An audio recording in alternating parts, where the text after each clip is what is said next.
Now, HR leaders have evolved so much over period. I think that's one role which has evolved maximum over last 30 years, from a very traditional personal manager to what we call now HR leaders. But I think it's still a lot more need to be done. Recruiting, of course, becomes the first step when they need to look out for talent, look out for the good resource fit. And I believe that's where the search for high performers start. Unfortunately, traditionally, we do not have good means of spotting that talent early. It still remains in-person interviews or certain tests or certain referrals. But still, we do not get sufficient data. And HR leaders need to find that data from somewhere. And in today's context, when we talk about social media or talk about other digital connectivity, which is the way happening, I think they have a role to play to really analyze that data and then filter out a good cream which is good for the industry, rather than just utilizing traditional approaches. I think even if we say, okay, you can go to online portals and get your people in, but what do we do?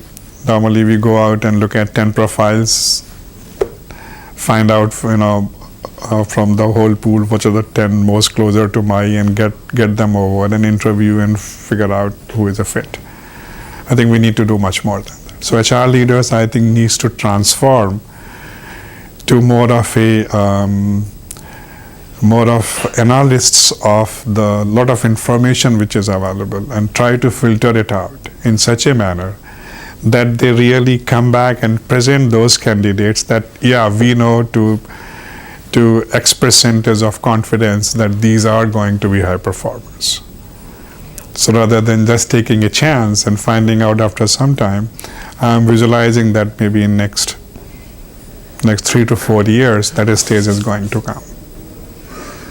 So HR leaders have a big role to play, but then I see their role more of connecting themselves into all that social media, digital connectivity, utilizing tools, utilizing approaches, and really filtering out good candidates. That becomes one. And of course, then what we talk about is how to build that culture within the company.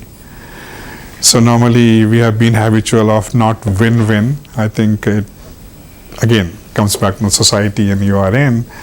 So win-win approach is limited to a certain section. Maximum, I think people still go for win-lose, or I must win. I don't care really you win or not.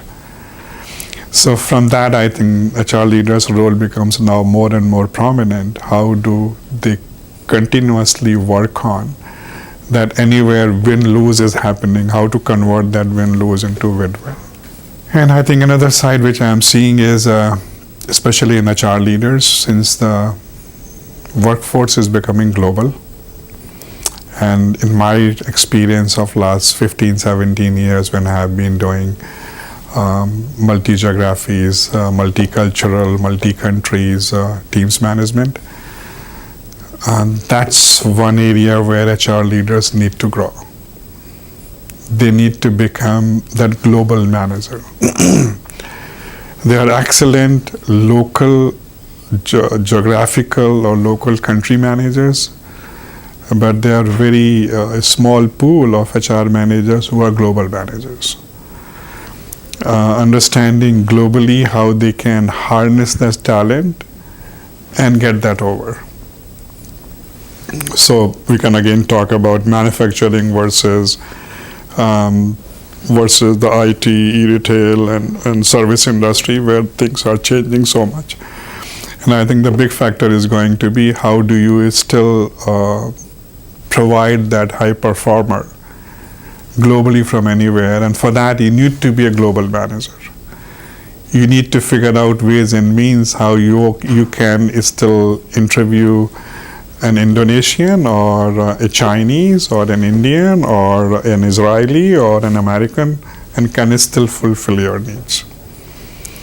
So that's an area where I'm seeing HR leaders will be evolving pretty soon.